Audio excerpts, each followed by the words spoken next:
Sa gitna ng planong transport strike at hiling ng mga tsuper na magtaas pasahe, tinalakay sa Malacanang ang rekomendasyong itaas ang fuel subsidy ng mga pampublikong sasakyan. Nakatutok si Ivan Mayrina. Nasa Malacanang kanina si Transportation Secretary Giovanni Lopez para sa isang pulong sa Office of the Executive Secretary at ng Economic Team.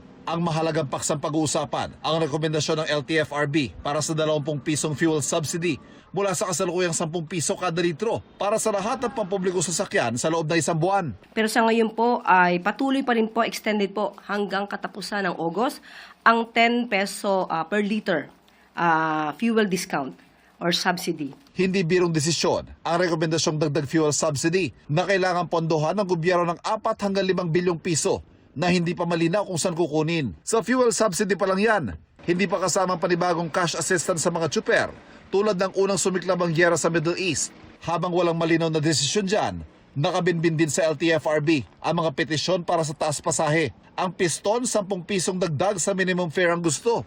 Ang grupong Manibela, 2 pisong dagdag, kahit interim lang o pansamantala habang dinidinig ang kanilang petisyon. Kung hindi, tigil pasada muli sa Lunes ang susunod na linggo ang kanilang ikinasa.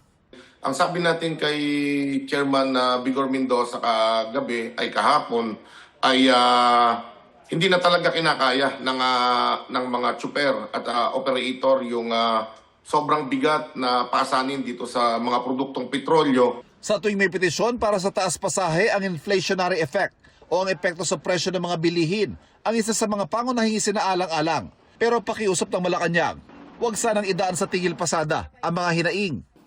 Hindi ito ang sagot sa mga ganitong klaseng issue dahil mas mahihirapan lang din po ang ating mga commuters sa gagawin ganitong klaseng aksyon. Handa naman daw ang gobyerno sakaling ituloy ng Manibela ang kanilang tigil pasada. Ivan Mayrina, nakatutok, 24 oras.